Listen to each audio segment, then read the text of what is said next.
Good morning friend. आज हम मासिक करेंट अफेयर्स सितंबर 2019 का करंट अफेयर्स लाया हूँ। पूरा मंथली करंट अफेयर्स, इसमें सभी तरह के इवेंट्स इंक्लूडेड है। राष्ट्रीय अंतर्राष्ट्रीय खेल, सभी तरह के इवेंट्स इंक्लूडेड है। आइए राष्ट्रीय परिदृश्य देखते हैं। आज राष्ट्रीय परिदृश्य देखते हैं। आइए पहला सवाल देखते हैं। 30 सितंबर 2019 को नीति आयोग द्वारा स्कूल शिक्षा गुणवत्ता सूचकांक का पहला संस्करण जारी किया गया। इस सूची में देश के बड़े राज्यों ने किस राज्य का पहला स्थान प्राप्त है? नीति आयोग द्वारा एक स्कूल शिक्षा गुणवत्ता सूचकांक पहला संस्करण जारी किया गया। इसमें सबसे पहले सबसे टॉप पर कौन सा राज्य स्थान जो प्राप्त किया था? इसका सही जवाब है जो केरल है, टॉप पर है। संबंधित तथ्य पढ़ लेते हैं। इसका क्या इससे रिलेटेड है, इससे रिलेटेड पढ़ते हैं। 30 सितंबर 2019 को नीति आयोग द्वारा स्कूल शिक्षा गुणवत्ता सूचकांक SEQI school education quality index का पहला संस्करण जारी किया गया। स्कूल शिक्षा क्षेत्र में, आइए दूसरा पॉइंट है, स्कूल शिक्षा क्षेत्र में राज्य और केंद्र शासित प्रदेश के प्रदर्शन के मूल्यांकन करने के लिए नीति आयोग द्वारा यह सूचकांक विकसित किया है। ये केंद्र शासित और राज्य दोनों के लिए विकसित किया गया। इसका तीसरा पॉइंट पढ़ते हैं। इस सूचकांक में 3 भागों में वर्गीकृत किया गया है। सूचकांक में कितने 3 भागों में, पहला जो है बड़े राज्य, सेकंड क्या है छोटे राज्य, और तीसरा है केंद्र शासित प्रदेश। आइए देखते हैं बड़े राज्य में कौन थे। बड़े राज्य में केरल का पहला स्थान प्राप्त है, छोटे राज्य में मणिपुर का पहला स्थान प्राप्त है, और केंद्र शासित प्रदेश में चंडीगढ़ का पहला स्थान प्राप्त है। आइए अगला सवाल पढ़ते हैं। सितंबर 2019 को किस फिल्म का 92वें ऑस्कर पुरस्कार में सर्वश्रेष्ठ विदेशी फिल्म की श्रेणी में भारत को आधिकारिक परिशिष्ट के लिए चयनित किया गया है?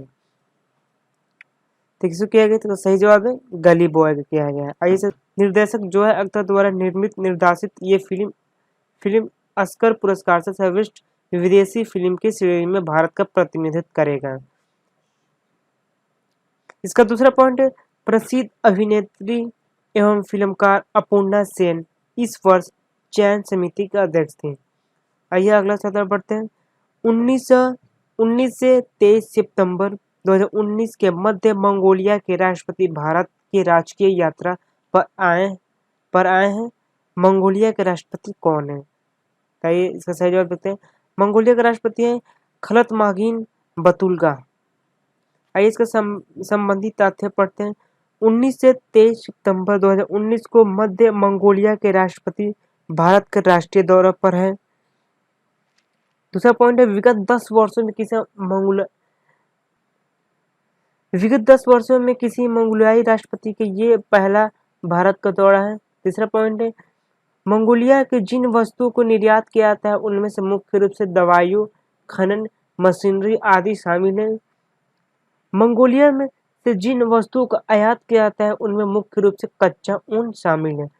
अगला सवाल है, 17 सितंबर 2019 के राष्ट्रीय स्वास्थ्य मिशन हरियाणा ने स्वास्थ्य के क्षेत्र में कार्यरत कर्मचारियों का क्षमता निर्माण आंकड़े के मूल्यांकन अध्ययन हेतु अंतर्राष्ट्रीय शोधकर्ता नेटवर्क के साथ समझौता ज्ञापन पर हस्ताक्षर किया था। तो किसके साथ किया था? इसका सही जवाब है जी पॉल के साथ किया था।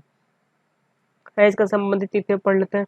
पहला है इसका, जी पॉल सरकारी डेटा अनुसंधान के बढ़ावा देने का सहयोग प्रदान करेगा। इसका दूसरा पॉइंट है, इस समझौता ज्ञापन पर राष्ट्रीय स्वास्थ्य मिशन हरियाणा के निदेशक Avneet P Kumar MIT Cambridge पर हस्ताक्षर किए। अगला सवाल है, सितंबर 2019 के केंद्रीय मानव संसाधन विकास मंत्री रमेश पोखरियाल निशंक ने किस मिशन के तहत leadership for academicians programme LEAP annual refresher programme in teaching अपी 2019 को लॉन्च किया है? ठीक है, इसका सही जवाब है Pandit Madan Mohan Malviya national mission on teachers and teaching. ऐसे संबंधित तथ्य पढ़ लेते हैं। इस कार्यक्रम के निम्नलिखित 15 संस्थान के माध्यम से कार्य किया जा रहा है। पहला जो है IIT खड़गपुर, दूसरा है IIT कानपुर, तीसरा है बनारस हिंदू विश्वविद्यालय, चौथा है जामिया मिलिया इस्लामिया, पांचवा है IIT रुड़की, छठा है आपका Indian institute of the science education and research. अगला पॉइंट है हैदराबाद विश्वविद्यालय। अगला पॉइंट है NIT त्रिची, दिल्ली विश्वविद्यालय, IIT Mumbai, JNU, IIT BHU, TIESS Mumbai, Aligarh Muslim university, NIEPA। अगला सवाल है आपका 10 सितंबर 2019 को 8वां एशियाई मंत्री स्तरीय ऊर्जा गोलमेज बैठक कहाँ आयोजित हुआ? तो 8वां एशियाई मंत्री स्तरीय ऊर्जा गोलमेज बैठक कहाँ आयोजित हुआ? तो इसका सही जवाब है अबू धाबी में हुआ था। आइए इसका संबंधित तथ्य पढ़ लेते हैं। मुख्य विषय empowering responsible growth in Asia and the world. इस सम्मेलन के हेतु मुख्य तथा भारत के सह मेजबान देश था। भारत तरफ से केंद्रीय पेट्रोलियम एवं प्राकृतिक गैस के इस्पात मंत्री धर्मेंद्र प्रधान ने इस बैठक में भाग लिया था। कौन गया था? भारत तरफ से धर्मेंद्र प्रधान ने इस बैठक में भाग लिया था। उन्होंने सुरक्षित, किफायती एवं टिकाऊ ऊर्जा सेवाओं के लिए समावेशी पहुंच को आगे बढ़ावा विषय पर आयोजित सत्र को संबोधित करते हुए कहा कि अब भारत विश्व का तीसरा सबसे बड़ा ऊर्जा उपभोक्ता है। तो भारत कौन सा तीसरा सबसे बड़ा ऊर्जा उपभोक्ता है? ऊर्जा विश्व के सभी प्रमुख अर्थव्यवस्थाओं की तुलना में कहीं ज्यादा तेजी से बढ़ रही है।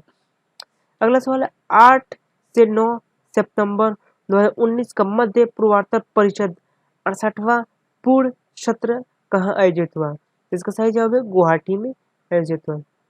आइए इसका संबंधित तथ्य पढ़ लेते हैं। इस सत्र का उद्घाटन गृह मंत्री अमित शाह द्वारा किया गया। इस सत्र का उद्घाटन किसके? गृह मंत्री अमित शाह के द्वारा किया गया।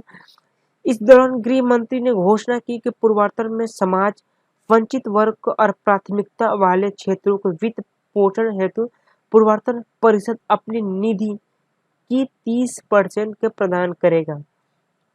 इस तथ्य में यह भी बात करेगा कि अनुच्छेद 3 से 71 के तहत पूर्वोत्तर क्षेत्र में विशेष दर्जा प्रदत्त है।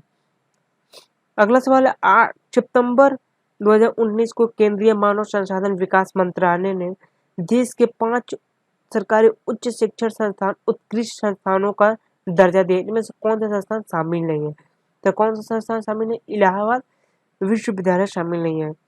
जिनको मंत्रालय ने 5 शामिल किया वो इस प्रकार है। संबंधित तथ्य पढ़ते मंत्रालय द्वारा सरकारी क्षेत्र में जिन 5 उच्च शिक्षण संस्थाओं उत्कृष्ट स्थान का दर्जा दिया गया है वो इस प्रकार है। पहला है IIT खड़गपुर, दूसरा है IIT मद्रास, तीसरा है बनारस हिंदू विश्वविद्यालय, चौथा है दिल्ली विश्वविद्यालय और पांचवा है हैदराबाद विश्वविद्यालय। अगला सवाल है जलवायु परिवर्तन पर बेसिक देशों ने 28वां मंत्री स्तरीय बैठक कहाँ आयोजित की गई? इसका सही जवाब है साओ पाउलो यानी ब्राजील में, जो ब्राजील है वहां पर स्थापित आयोजित हुआ था। इसका संबंधित तथ्य के बारे में पढ़ते हैं। ब्राजील के साओ पाउलो के शहर में बेसिक देशों का 28वां मंत्री स्तरीय बैठक जो 14 से 16 अगस्त 2019 को मध्य आयोजित हुआ। इसका दूसरा है आपका भारत की तरफ से इस बैठक में केंद्रीय परिवहन वन एवं जलवायु परिवर्तन मंत्री प्रकाश जावड़ेकर ने भाग लिया। बैठक में वैश्विक देशों ने जलवायु परिवर्तन के मुद्दे पर गंभीर चिंता के व्यक्त की। अगला सवाल है अगला पॉइंट द्योतक से है कि वैश्विक ब्राजील, दक्षिण अफ्रीका, भारत और चीन 4 देश एक समूह है। वैश्विक देशों में अगली 29वां मंत्रिपरिषद बैठक आयोजन चीन में किया जाएगा। अगला सवाल है 9 सितंबर 2019 को पराली प्रबंधन पर राष्ट्रीय किसान सम्मेलन कहाँ आयोजित हुआ? इसका सही जवाब है नई दिल्ली में आयोजन। आइए संबंधित तथ्य के बारे में पढ़ लेते हैं। इस सम्मेलन का आयोजन भारतीय कृषि अनुसंधान परिषद के सहयोग से किया गया। उल्लेखनीय है कि डॉक्टर नगेश अध्यक्षता वाली उच्च अधिकार प्राप्त समिति की रिपोर्ट के अनुसार पराली जलाने की घटनाओं में वर्ष 2018 में वर्ष 2017 एवं 2016 के मुकाबले क्रमशः 15% से और 41% की कमी आई। अगला पॉइंट है इस अवसर पर किसानों द्वारा 50 किलोमीटर के दायरे में स्थित CSC कस्टम हायरिंग सेवाओं का लाभ उठाने के लिए बहुभाषी मोबाइल जो CSC फ्रॉम मशीनरी ऐप को शुरुआत की गई। अगला पॉइंट है, ये ऐप किसानों को और उनके इलाकों को कस्टम फायरिंग के सेवाओं से संपर्क कराएगा। धन्यवाद फ्रेंड। अगर आपको वीडियो पसंद आया तो लाइक कीजिए, शेयर कीजिए and don't forget to subscribe it.